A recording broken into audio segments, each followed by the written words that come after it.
what's up guys and welcome back to my YouTube channel Barry Developers. I hope you guys doing well. So today we're gonna talk about animation. आज की इस video में बात करने वाले animation के about कि animation क्या होती है, उसको हम किस तरह से बना सकते हैं। वीडियो शुरू करने से पहले आप लोगों से रिक्वेस्ट है, अगर आप लोगों ने मेरे चैनल को सब्सक्राइब नहीं कर रखा तो प्लीज मेरे चैनल को सब्सक्राइब करें और यार प्लीज मेरी वीडियोस को ज़्यादा से ज़्यादा शेयर किया करें। तो अब हम चलते हैं मैं आपको एक एग्जाम्पल के थ्रू बताना चाहूँगा पहले तो कि हम कौन कौन सी प्रॉपर्टी यूज़ करने वाले हैं यहाँ पे एक्चुअली में एनिमेशन में क्या क्या चीज़ें होती है। यहाँ पे आप देखें CSS animation properties, animation name, ठीक है, एनिमेशन ड्यूरेशन और उसके बाद एनिमेशन डिले। एनिमेशन का नेम लिखेंगे, ड्यूरेशन भाई कितने हो तब तक चलेगा और डिले हम देखेंगे कब तक कितने देर बाद चले। एनिमेशन डायरेक्शन, ठीक है, एनिमेशन इटरेशन काउंट इसी तरह से हमारे पास animation function, timing function sorry. उसके बाद हमारे पास यहाँ पे है एनिमेशन, उसके बाद यहाँ पे हमारे पास animation play state, animation fill mode. तो बेसिकली इस तरह से हम इस तरह से इन प्रॉपर्टीज़ को हम यूज़ करेंगे। अब मैं यहाँ पे कोड की एग्जांपल बता देता हूँ आपको कि हम इसको किस तरह से यूज़ करते हैं। तो यहाँ पे आप देखें की फ्रेम आपने लिखना की फ्रेम्स एनिमेशन। अब एनिमेशन आगे एग्जाम्पल मतलब एनिमेशन का नाम लिखना आपने, क्या किस नाम से आप एनिमेशन बनाना चाहते हैं। उसके बाद आपने फ्रॉम का यूज करना है, उसके बाद टू का। अब फ्रॉम मतलब कि कहाँ से स्टार्ट होगा और टू कहाँ तक जाएगा। ऊपर वाले कोड का भी यही मतलब है और नीचे वाले कोड का भी यही मतलब है। फ्रॉम की जगह आप 0% लगा सकते हैं, टू की जगह पे आप 100% लगा सकते हैं, मतलब 0 से स्टार्ट हुआ और 100% तक गया। अगर आप फ्रॉम को लगाना फ्रॉम मतलब यहाँ से स्टार्ट हुआ टू वहां तक गया। तो बेसिकली इस तरह से हम इसको जो एनिमेशन का जो कोड होता है, एनिमेशन जो स्ट्रक्चर होता है वो कुछ इस तरह से होता है, उसको हम इस तरह से एनिमेशन वगैरह हम कुछ इस तरह से क्रिएट कर रहे होते हैं। तो अब मैं आपको प्रैक्टिकल करके बताता हूं तो तब आपको ज्यादा समझ में आएगा। तो यहाँ पे हमारे पास एक डिव है, यहाँ पे आप देख सकते हैं कि हमारे पास एक सेंटर में एक डिव आया हुआ है, वो एक इसका कोड हमारे पास यहाँ पे है। आप यहाँ पे देख सकते हैं जो हमने मेन जो उसको सेंटर वगैरह में कर रखा है कुछ इस तरह से कर रखा है।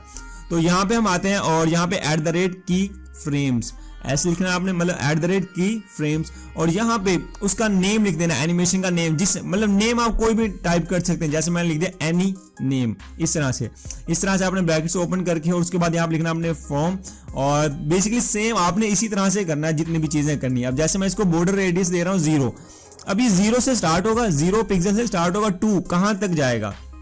यहाँ पे मैं नीचे डिफाइन करने वाला हूं कि बॉर्डर रेडियस 50% तक चला जाए, मतलब कि फुल गोल हो जाए। तो अब आप यहाँ पे देखें क्या, अब आप कहेंगे चलो ठीक है एनिमेशन क्या बन गया, Ctrl+, सेव, Ctrl+, रिफ्रेश। तो यहाँ पे आप देखें नहीं बना, तो वो क्यों नहीं बना। अब हमने मतलब एनिमेशन बना तो दिया, मतलब एनिमेशन का नेम क्रिएट कर दिया, लेकिन उसको अप्लाई भी तो करना है ना, कहीं पे अप्लाई भी तो करना है ना। तो अप्लाई करने के लिए हम कहाँ पे यूज करेंगे उसका, तो सिंपली आपने आना डिव के अंदर और डिव की CSS के अंदर एनिमेशन नेम।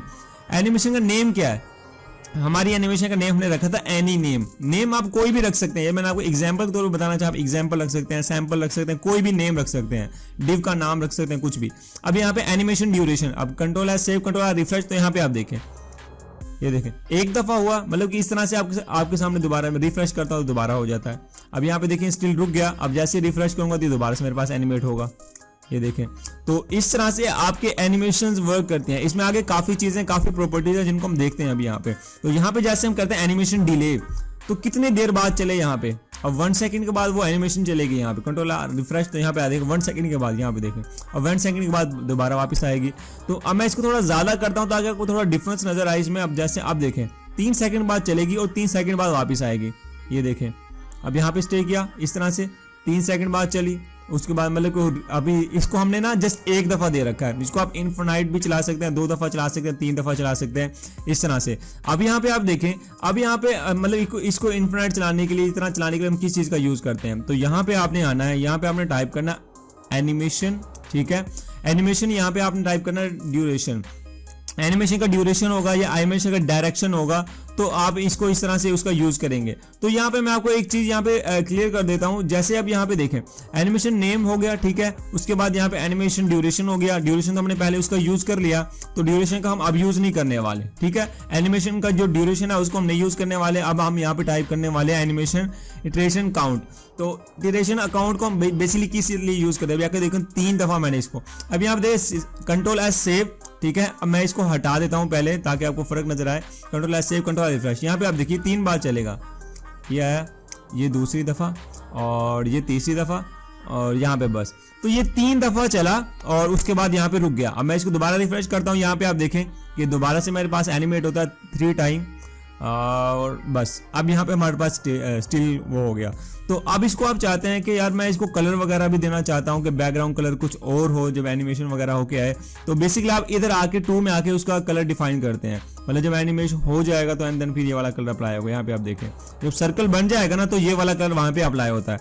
तो बेसिकली इस तरह से आपकी एनिमेशन वगैरह वर्क कर रही होती है। अगर आप चाहते हैं नहीं यार मैं चाहता हूँ इन्फिनाइट बस चलता रहे ये लूप, 2 दफा 3 दफा नहीं, मैं चाहता हूँ ये चलती रहे, तो यहाँ पे आपने लिख देना इन्फिनाइट। इस तरह से इन्फिनाइट कर देंगे तो वो इन्फिनाइट मतलब चलती जाएगी।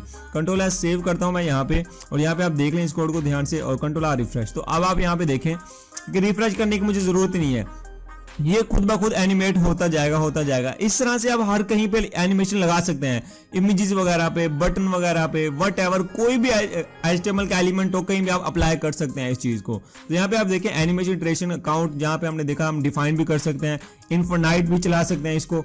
तो बेसिकली एनिमेशन का हम इस तरह से यूज कर रहे होते हैं की फ्रेम वगैरह में। तो अब हम यहाँ पे बात करते हैं अपनी नेक्स्ट प्रॉपर्टी के बारे में कि जो हमारे पास नेक्स्ट प्रॉपर्टी है वो कौन सी है। तो यहाँ पे आपने टाइप करना एनिमेशन डायरेक्शन अल्टरनेट।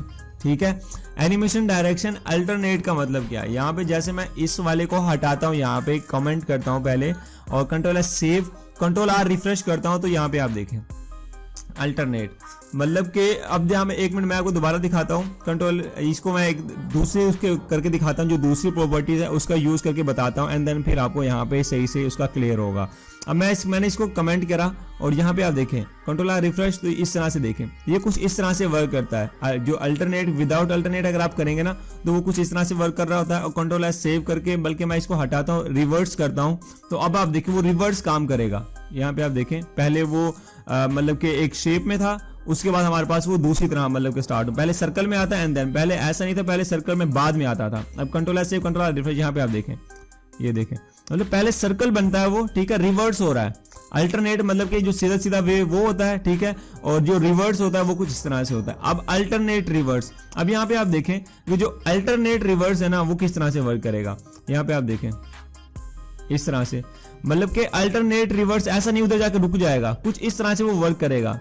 तो ऐसा नहीं वो एकदम से मतलब उधर हो रहा हो, एकदम से मतलब हट रहा हो, इस तरह से नहीं होगा। जैसे यहाँ पे अल्टरनेट पे आप देखेंगे तो यहाँ पे आप देखें, ये देखें मतलब कि अल्टरनेट और रिवर्स में थोड़ा डिफरेंस है। जब आप मतलब कोई किसी और चीज पे अप्लाई करेंगे तो इमेजेस वगैरह पे इन चीजों पे अप्लाई करेंगे ना तो आपको तब ज्यादा समझ में आने वाला है इस चीज के बारे में।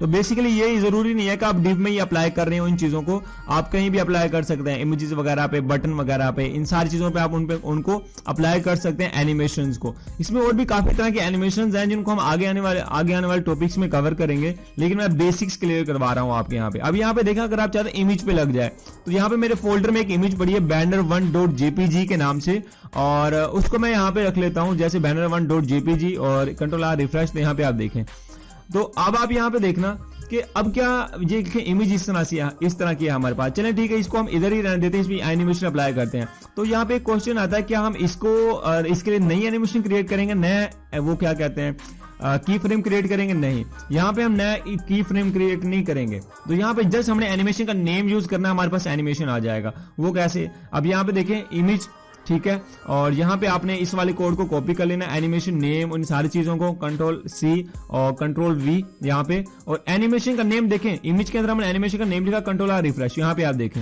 इस तरह से, मतलब कि आपने एक दफा जस्ट की फ्रेम लिखना है, एक दफा एनिमेशन लिखना है, उसका नाम यूज करके आप किसी भी एलिमेंट को, किसी भी टैग को आप वहां पे एनिमेट करवा सकते हैं।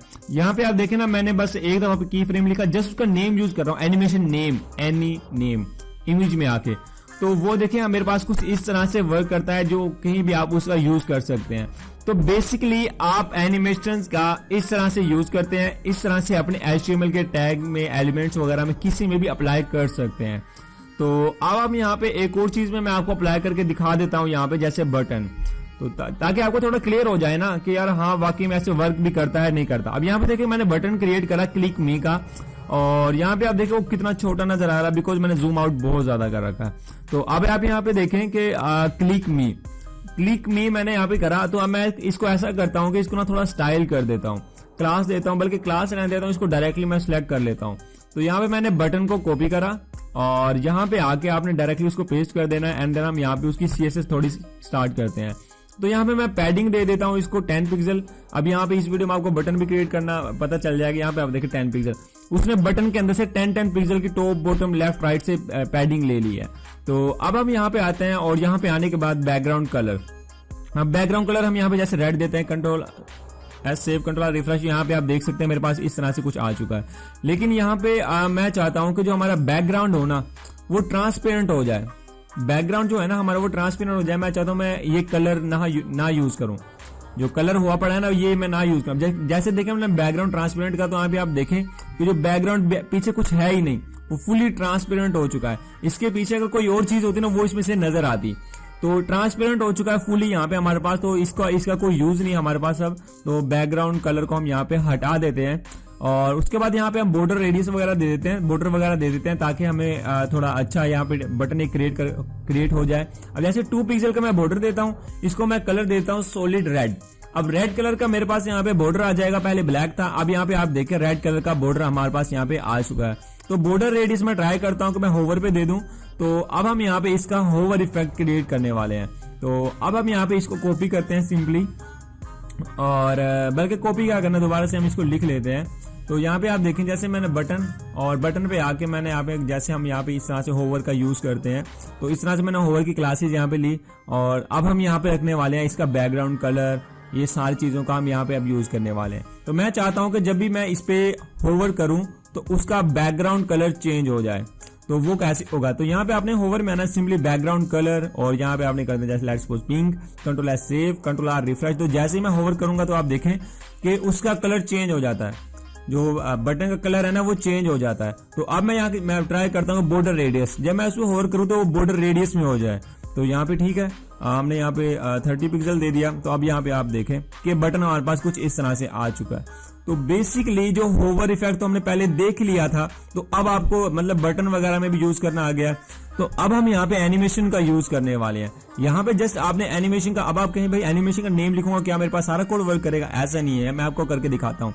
एनी नेम मैंने यहाँ पे टाइप किया, ठीक है, वहां पे आप देखें एनी नेम, एनिमेशन का नेम टाइप किया। तो अब आप देखें कंट्रोल आर रिफ्रेश, तो देखें वो वर्क नहीं कर रहा। एनिमेशन का नेम तो हमने वहां पे लिख लिया है, लेकिन वहां पे हमने बताना भी तो है ना भाई ये चीज एनिमेट हो, ये चीज हमें चाहिए वहां पे।